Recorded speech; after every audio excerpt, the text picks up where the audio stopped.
Bismillahirrahmanirrahim. Assalamualaikum warahmatullahi wabarakatuh.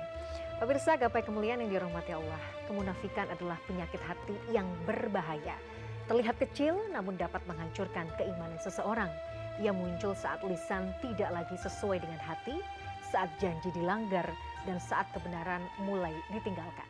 Pemirsa, selama 45 menit ke depan, insya Allah kita akan membahas tentang bagaimana bahayanya sifat munafik dan cara menjaga hati agar tetap jujur dan ikhlas dalam beriman.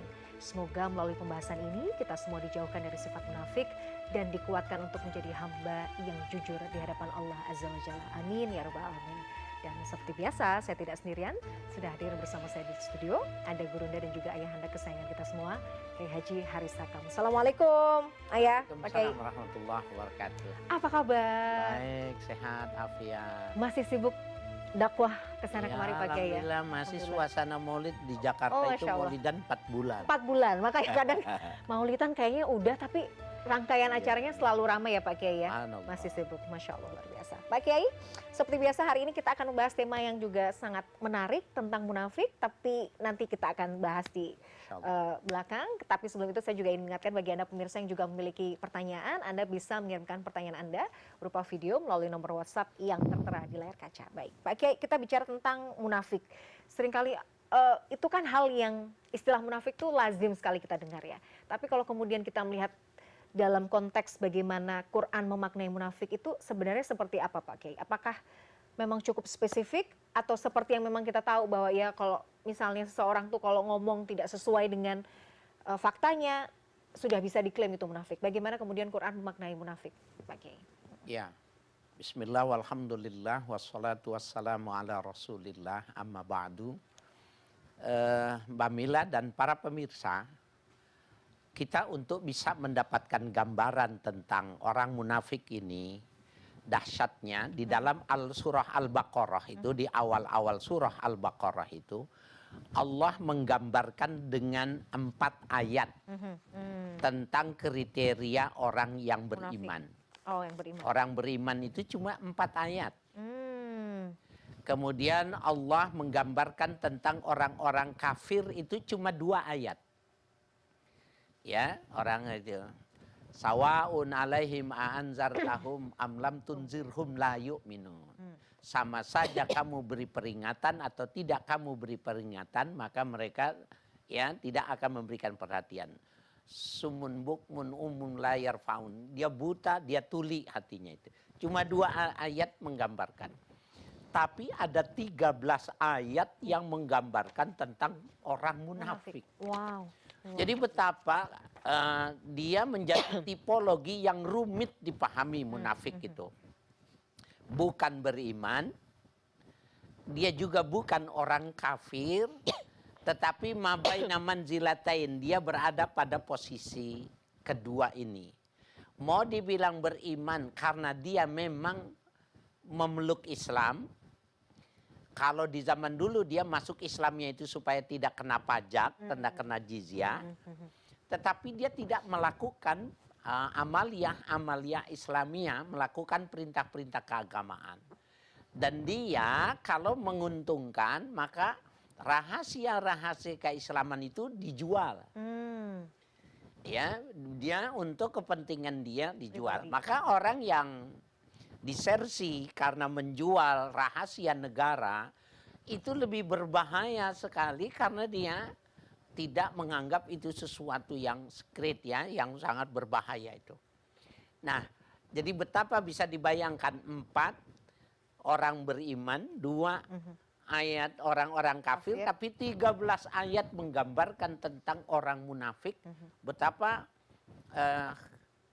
mereka itu orang-orang munafik lebih berbahaya daripada orang kafir. Jadi kalau kita perang lawan orang kafir itu ketahuan. Iya, betul. Seperti Palestina itu berhadapan sama Israel, itu ketahuan gitu. Betul. Tetapi yang repot itu orang muslim yang ngambil kepentingan dalam situasi kondisi yang semacam itu. Ada, pasti ada. Dan jauh lebih jahat maksudnya. Lebih jahat karena dia kondisi perang dia bisa menguntungkan, bisa kaya raya. Ya, jadi kalau kita lihat reportase di CNN tentang orang-orang yang melakukan itu ada, dan itu di zaman kita sekarang ini. Ya. Subhanallah. Jadi wajar ya kalau memerangi orang-orang munafik 2 kali lipat berbahayanya dengan berhadapan dengan orang-orang musuh yang jelas-jelas jadi musuh kita. Jadi perbedaan antara kafir dan munafik itu sebenarnya juga kalau bisa dikatakan tadi Pak Kiai menyampaikan kadar berbahayanya justru lebih berbahaya munafik ya? Lebih bahaya, lebih beracun. Lebih beracun Pak Kiai. Nah bagaimana kemudian kita bisa identifikasinya apa Pak Kiai? Nah itu kan juga kalau ditanya identifikasinya nggak mudah, nggak mudah. Tetapi yang paling mudah kita lihat ritual harian.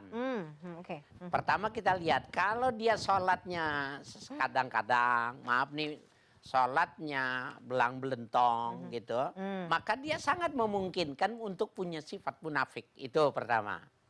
Yang kedua, kalau dia janji sama kita, ya menyepelekan, nganggap enteng. Terus kemudian kalau salah cuma tersenyum, tidak minta maaf. Itu juga bagian dari ya identifikasi gitu ya.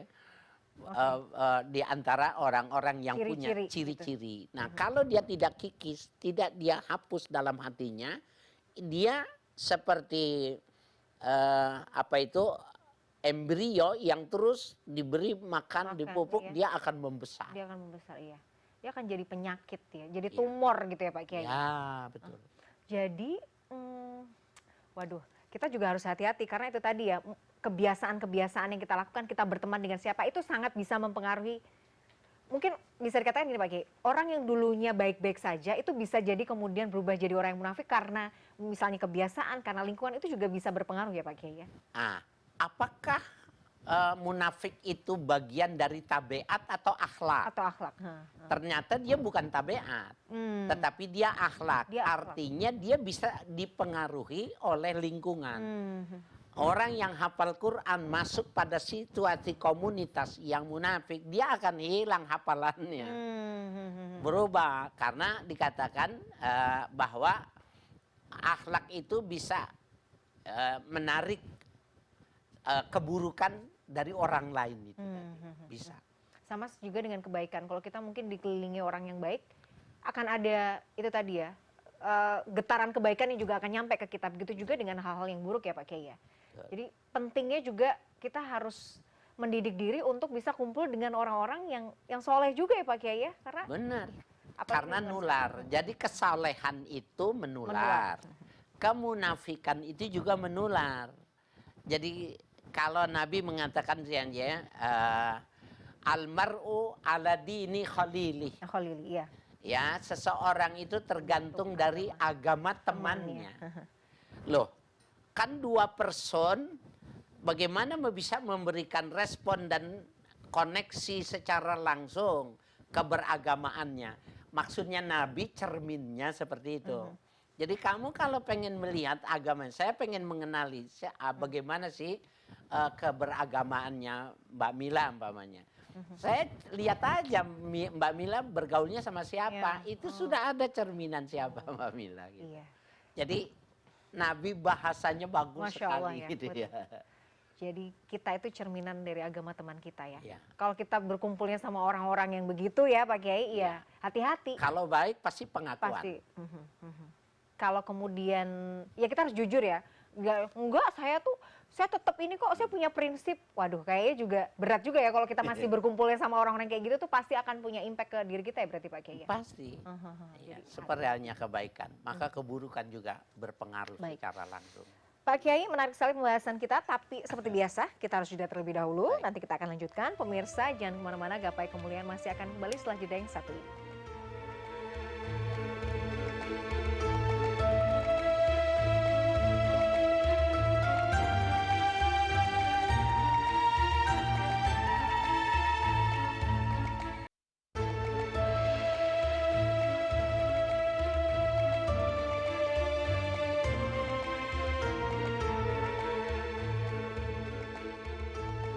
Pemirsa, terima kasih Anda masih menyaksikan Gapai Kemuliaan. Pemirsa, di segmen kedua ini seperti biasa, Kiai Haji Haris Hakam akan menjawab pertanyaan Anda pemirsa Gapai Kemuliaan yang sudah masuk melalui WhatsApp dalam segmen Ustadz Menjawab. Dan baiklah, pertanyaan yang sudah masuk datang dari Daniel Syahri Ramadan di Lombok, NTB. Kita akan simak bersama pertanyaannya. Bismillahirrahmanirrahim. Assalamualaikum warahmatullahi wabarakatuh. Perkenalkan, nama saya Daniel Syahri Ramadan. Saya seorang mahasiswa semester 7. Pertanyaannya adalah, apa yang menjadi perbedaan antara munafik dengan fasik? Kemudian Pak Kiai, munafik itu adalah sebuah sikap yang adanya di dalam hati atau di dalam batin. Mengapa munafik ini menjadi sangat berbahaya, dan kaitannya munafik dengan ibadah yang berupa gerakan atau ibadah mahdoh Pak Kiai, seperti sholat, haji, zakat, dan lain-lain. Nah, itu bagaimana ya Pak Kiai? Apa kaitannya atau hubungannya sesuatu yang bersifat batin terhadap ibadah ritual yang bersifat fisik Pak Kiai? Mudah-mudahan Pak Kiai berkenan untuk menerangkan pertanyaan tersebut. Sekian, wassalamualaikum warahmatullahi wabarakatuh. Waalaikumsalam warahmatullahi wabarakatuh. Baik, terima kasih Mas Daniel Syahri Ramadan di Lombok atas pertanyaannya. Pak Kiai, kita akan jawab satu-satu. Yang pertama, perbedaan antara munafik dan fasik itu seperti apa Pak Kiai? Iya, secara bahasa yang diartikan nafako itu, munafik itu dari kata nafako. Nafako itu artinya bolong. Bolong. Jadi bayangkan kalau bawa beras tapi karungnya bolong. Oh, ya habis lama-lama Ya, Pak Kiai. sampai di tempat sebenarnya sedikit ya, atau habis bisa jadi. Kemudian pada terminologinya yang dibilang munafik itu izharu syai' wa ibtalu ghairih. Dia menampakkan sesuatu yang menolak orang lain atau kepercayaan lain. Jadi menampakkan sesuatu dari adanya penolakan. Itu munafik. Kalau fasik ya, fusuk itu maknanya al-khuruju anit ta'ati wad-din. Keluar dari ketaatan dan keagamaan. Artinya dia mengerti, dia paham aturan. Jangan-jangan dia juga bisa baca Al-Quran. Tetapi dia tidak mengamalkannya. Maka dia namanya fasik. Beberapa waktu yang lalu kita sebenarnya digemparkan seorang wanita yang hafal Quran. Tetapi buka jilbab. Kemudian menyampaikan hal-hal yang melakukan hal-hal yang tidak seyogianya. Nah, ini namanya kriterianya fasik namanya. Jadi al-khuruju anit ta'ati wad-din. Keluar dari ketaatan yang dia tahu, keluar dari agama yang dia pahami sebelumnya. Tapi belum jadi kafir. Belum jadi kafir. Belum kafir, dan kecenderungannya untuk kafir itu dekat. Oh, itu fasik Pak Kiai. Ya. Oh, paham. Jadi sudah mulai paham. Intinya kalau fasik itu dia sudah keluar dari ketaatan, dia bisa dengan mudah kemudian menjadi kafir, tapi belum sepenuhnya ya Pak Kiai ya. Bisa jadi dia seperti ateis. Kebimbangan yang mana sebenarnya. Oke. Nah, kemudian kalau munafik masih ada imannya sebenarnya Pak Kiai. Kalau orang munafik dia tetap bertahan sebagai muslim. Tetapi dengan kemuslimannya itu dia menolak. Untuk ketika bertentangan dengan kepentingan-kepentingan dia. Emang cari keuntungan. Jadi kayak parasit gitu ya Pak Kiai? Wah iya, betul. Lebih cocok itu. Oke, jadi itulah kenapa benalu, ya. Kemudian sangat berbahaya. Menjawab pertanyaan dari Mas Daniel tadi. Parasit ya? Betul. Parasit berbahaya. Nah Pak Kiai, itu tadi Pak Kiai sampaikan bahwa orang munafik itu kan sebenarnya masih muslim. Dia juga mengerjakan ibadah Allah. Haji, sholat, puasa juga. Ya. Nah, tapi kan karena misalnya yang bersangkutan ini ada penyakit hati. Karena munafiknya itu, bagaimana kemudian berpengaruh pada kualitas ibadahnya ini Pak Kiai? Ya, Imam Al-Qurtubi dalam tafsirnya Al-Jami' li Ahkamil Quran menjelaskan itu, orang mukmin itu ada dua. Ada pertama, al-mu'minu yuhibbuhullah. Orang mukmin yang dicintai oleh Allah. Yang kedua, al-mu'minu la yuhibbuhullah. Orang mukmin tapi Allah tidak cinta kepadanya. Nah, orang munafik itu identitasnya Islam. Tapi Allah nggak suka dengan dia. Ya, karena dia cuma formalitas, keuntungan. Nah, begitu juga dalam tafsir itu dijelaskan, orang kafir itu kompensasi dari sebuah pemahaman Islam tapi tidak dicintai, ternyata orang kafir menurut Imam Al-Qurtubi juga dua. Ada al-kafiru la yu'aqibuh. Ada al-kafir yu'aqibuh. Orang kafir yang tidak disiksa itu adalah orang-orang kafir yang muwafaqatu bi iman.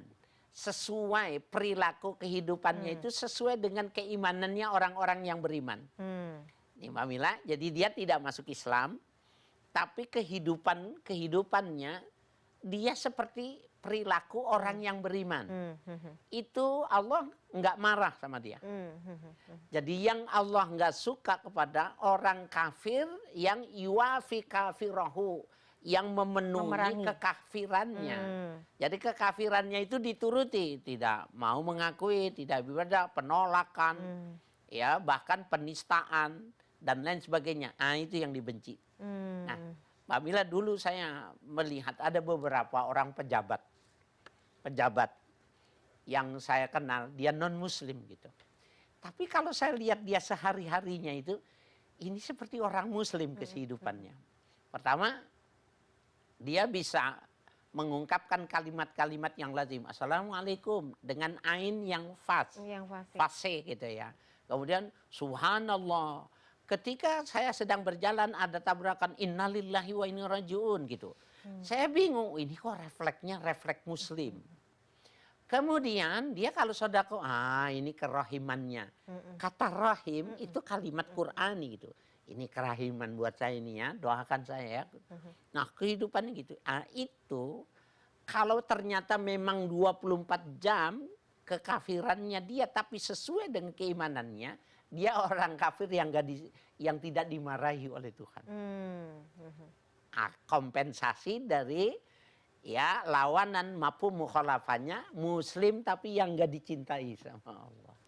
Lawanan dari munafik. Wah, tapi kalau kemudian bagaimana kedudukannya itu wallahu alam ya Pak Kiai ya. Mufawwadun ilallah, terserah deh sama Allah ya. Tapi kriterianya jadi seperti itu. Oke.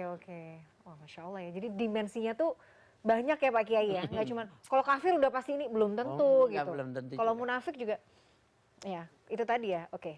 Pak Kiai ini juga menjadi pertanyaan saya. Munafik itu apakah dimensinya hanya perbuatan saja atau dalam akidah juga bisa?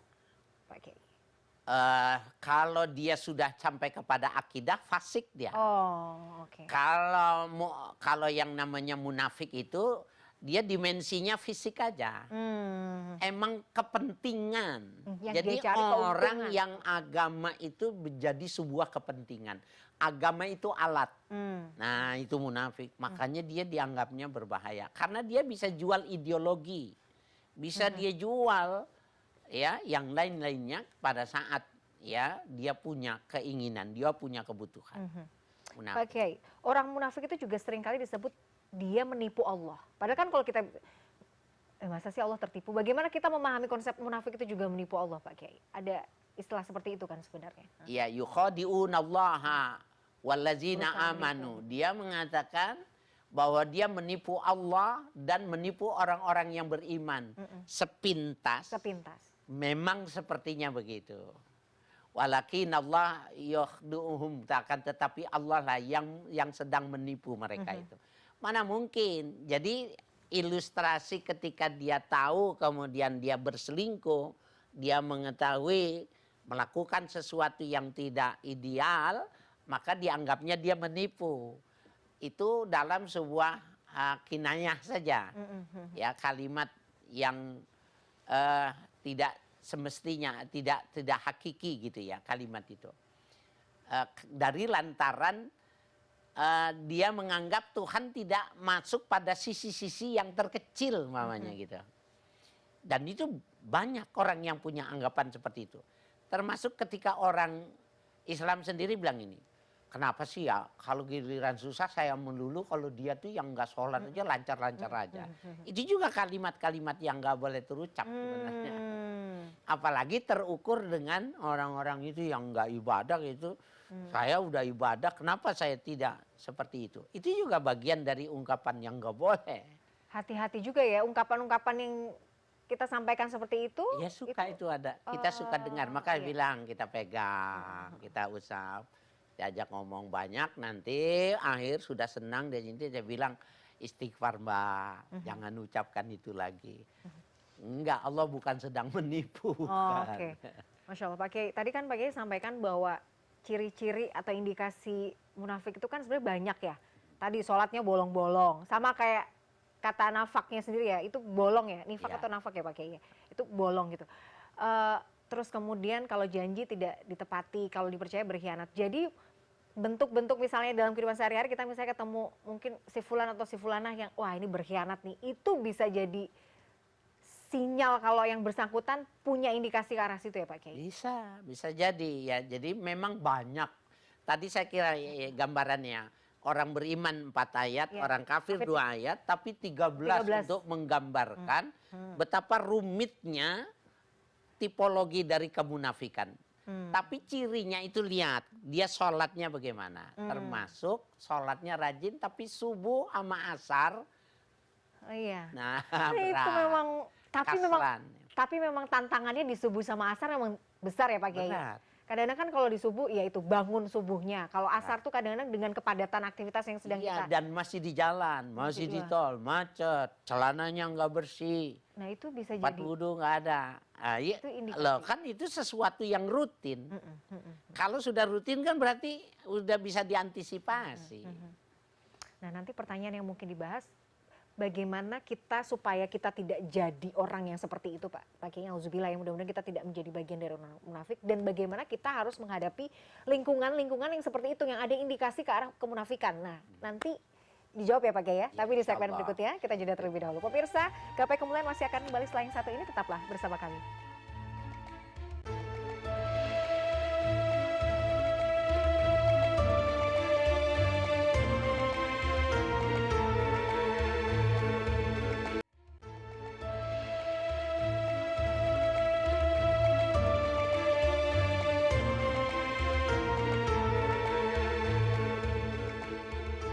Pemirsa, terima kasih Anda masih menyaksikan Gapai Kemuliaan dalam episode Munafik, Penyakit Hati yang Menghancurkan Keimanan.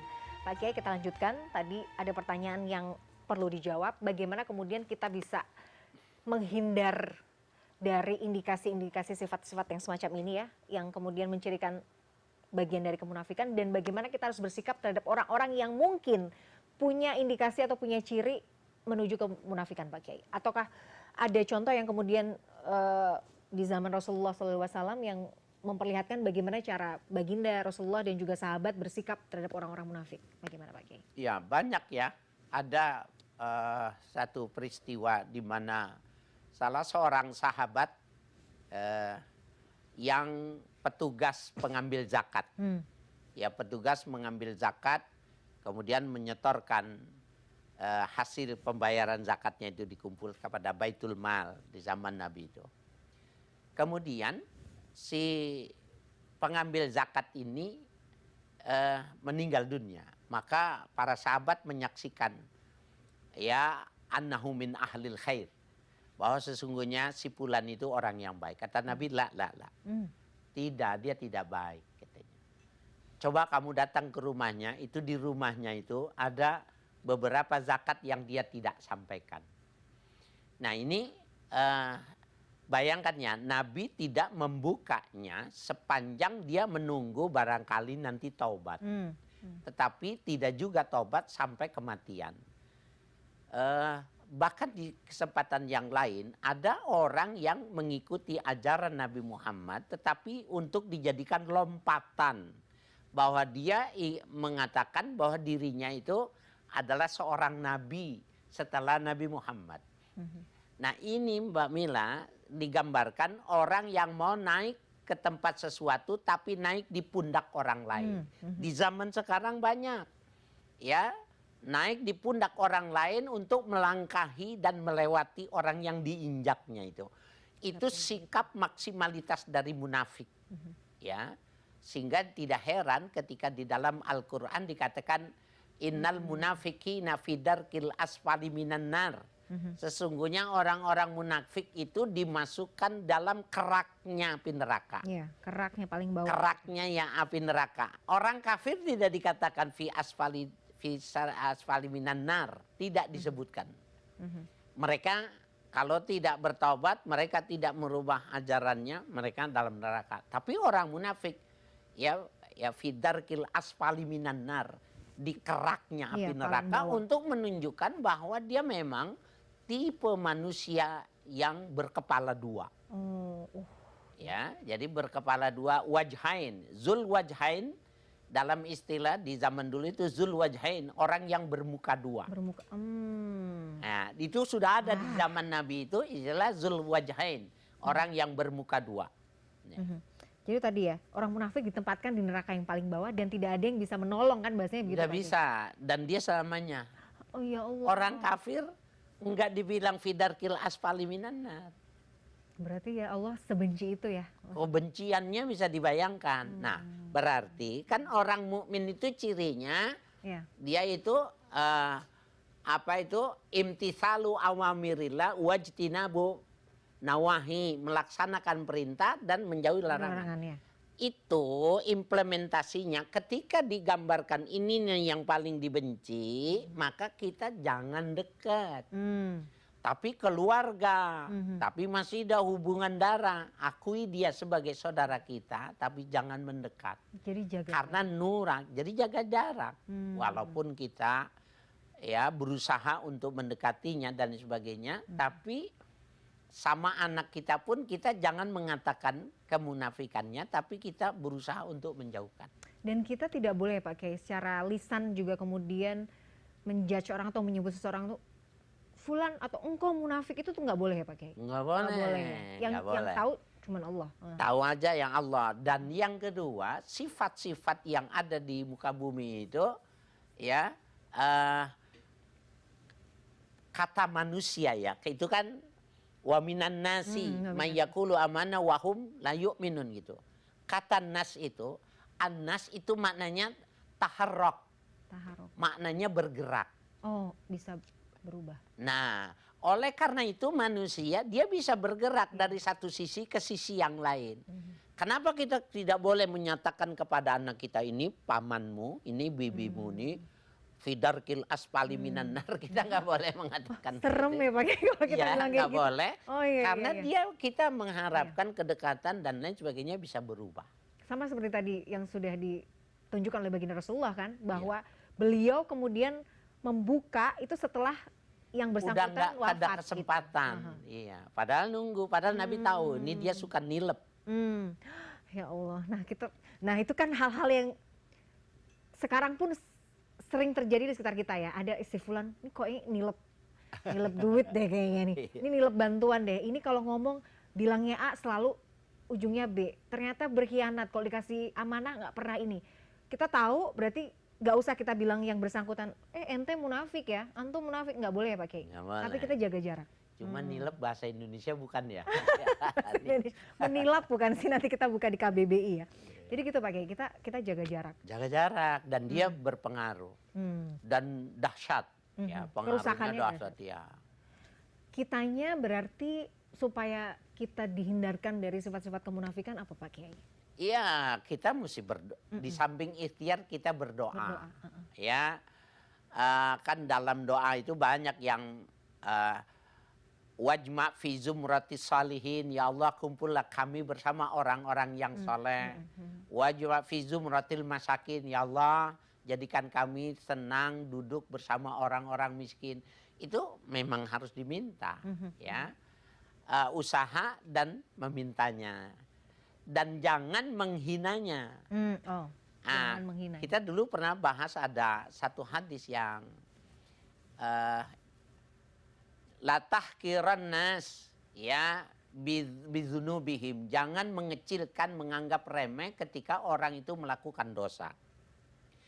Kalau kita mengatakan dia ini pelaku dosa, dia ini melakukan hal yang tidak bagus, itu maknanya kita sedang meninggikan kita.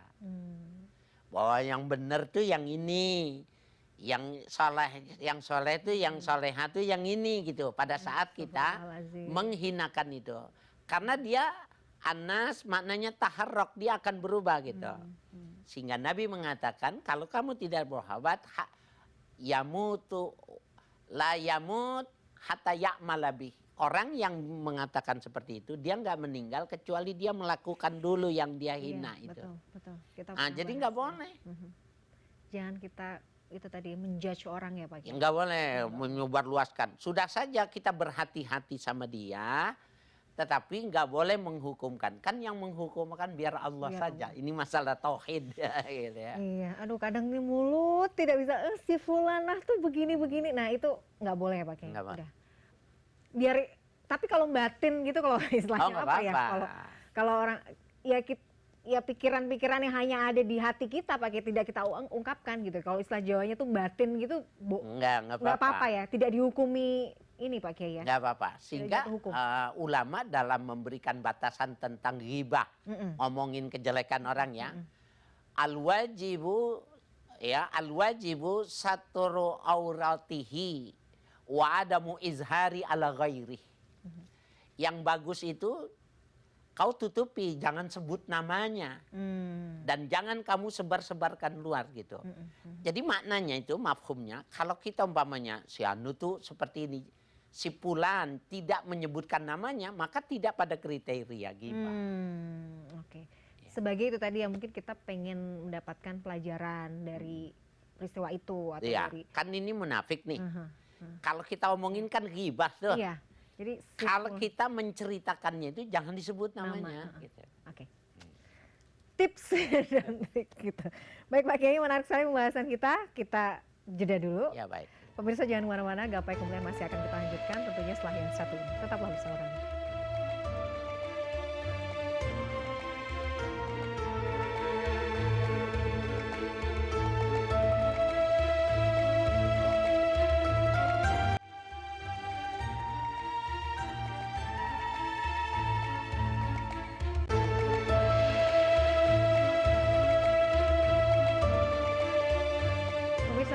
Anda masih menyaksikan Gapai Kemuliaan dalam episode Munafik, Penyakit Hati yang Menghancurkan Keimanan. Pak Kiai, berarti ini kan tadi di judulnya Penyakit Hati yang Menghancurkan Keimanan. Iya, jelas. Apakah kemudian salah satu indikasinya juga misalnya orang yang seneng riya, itu juga bisa jadi masuk dalam golongan orang munafik, Pak Kiai? Iya, di dalam ayat yura'unan nas, mereka itu kalau melakukan ibadah itu menunggu orang banyak dulu. Jadi kan banyak nih orang, pemirsa kita mohon maaf ya, tidak bermaksud untuk menilai kepada satu perbuatan. Tapi berdasarkan prediksi ayat ini, jadi kalau orang mau nyumbang nunggu TV dulu datang. Oh ya, diliput gitu. Ya harus diliput. Dan kalau jumlahnya baru 100 dia belum mau. Itu termasuk yura'unan nas. Ya, kalau dia mau lagi itu harus banyak orangnya dan dibayar. Dibayar untuk bisa memberi kesan ya bahwa kebaikannya itu seperti ini dan ini. Itu termasuk. Yang kedua kita bisa lihat juga ada orang bahkan antri itu bahkan sampai yang terinjak mamanya. Padahal kalau kita lihat dia kan bayar zakat kan. Kalau zakat itu maknanya yuk tuna zakah, maknanya diberikan. Maknanya dia yang mendatangi orang miskin, bukan orang miskin yang disuruh datang. Mohon maaf nih para pemirsa, kenapa tidak kita merubahnya ya. Kalau kita ingin memberi zakat, jangan kita yang mengumpulkan, tetapi kita panggil orang kalau itu untuk menyampaikan kepada mereka. Kalau soal transparansi agar supaya tahu dan lain sebagainya kan sekarang sudah mudah dengan HP ya.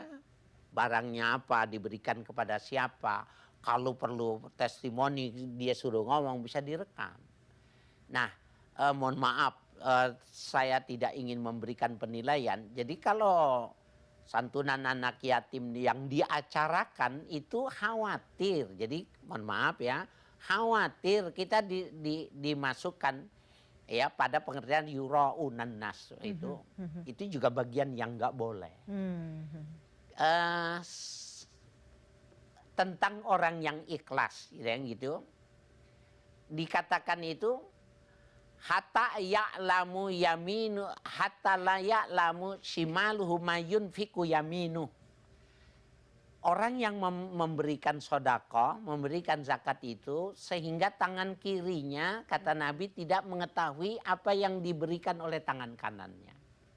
Kan jauh banget dengan yang digambarkan semacam itu.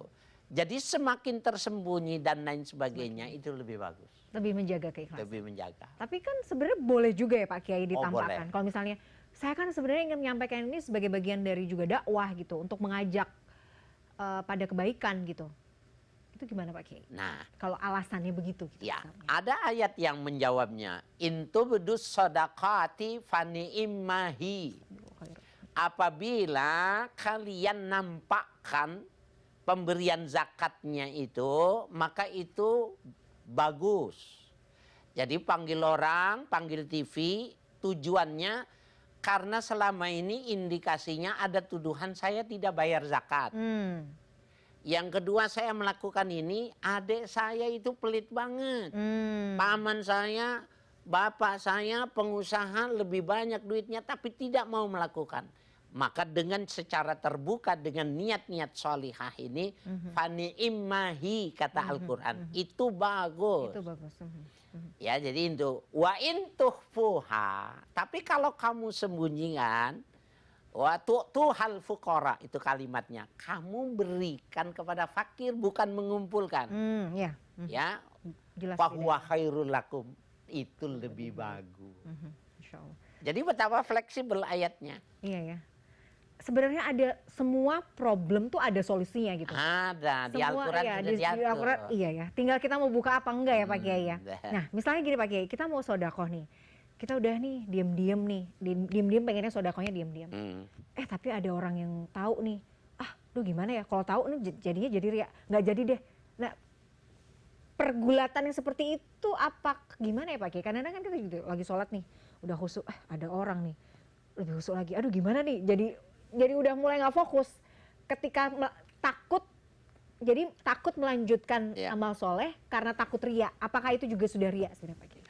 Ini menarik nih, Mbah Maimun Zubair. Oh Masya Allah. Ya, Mbah Maimun Zubair, ulama Indonesia yang NU yang luar biasa. Ya, tokoh Nahdlatul Ulama, wafat di kota Mekah. Masya Allah. Beliau mengatakan, ya, la tatlubu arba'an fi akhiriz zaman. Kau jangan mencari empat figur di akhir zaman itu. Salah satunya itu, ya, dikatakan itu, jangan kau mencari orang yang bersedekah, ya, yang tidak terlepas dari riya. Jadi maksudnya sekarang ini susah mencari murni. Jadi maksudnya kamu lakukan saja dulu, pelajari sambil jalan, perbaiki dulu. Nah, para pemirsa yang masih suka mengumpulkan, karena memang senang diacarakan, rumahnya menjadi ya penilaian dan sebagainya, lakukan saja. Tapi niatnya yang diperbaiki. Ya, itu bagian dari sesuatu yang saya melihat. Jangan kau cari teman yang tanpa aib, ya. Jadi la tatlub sahiban bila aibin. Jangan kau cari teman yang tanpa aib. Nggak ada, ya, wa kun wahidan, kau akan jadi orang yang sendiri. Maksudnya apa? Kamu bergaul saja mana yang paling sedikit kesalahannya, sambil berproses saling memperbaiki diri. Masya Allah ya, luar biasa ya. Iya. Ya karena nggak ada orang yang juga lepas dari aib, nggak ada juga orang yang sempurna kan ya Pak Kiai ya. Jadi ya sudah. Jangan kemudian karena takut ria, takut apa, akhirnya menghalangi kita melakukan amal soleh kan. Jadi lakukan saja, dilawan perasaan itu. Sambil jalan. Sebenarnya kan was-was setan juga nggak sih Pak Kiai? Iya, tapi sambil jalan diperbaiki itu. Oke, Masya Allah. Jadi proses. Jadi seperti tadi Pak Kiai sampaikan, sebenarnya munafik itu dimensinya tidak hanya perilaku sehari-hari, tapi dia juga bisa masuk ke keyakinan juga. Itu bisa, tapi arahnya tadi ke fasik ya Pak Kiai? Iya. Ke keyakinan ya. Ada ayat yang mengatakan innal munafikina ya fusukun. Sesungguhnya orang-orang munafik itu juga orang fasik juga. Jadi pada perkembangannya beririsan. Pada perkembangannya dia bukan cuma munafik tapi sudah fasik. Emang dia lepas bajunya. Walaupun tapi KTP-nya tetap ditulisnya Islam. Hati-hati ya berarti Pak Kiai. Iya.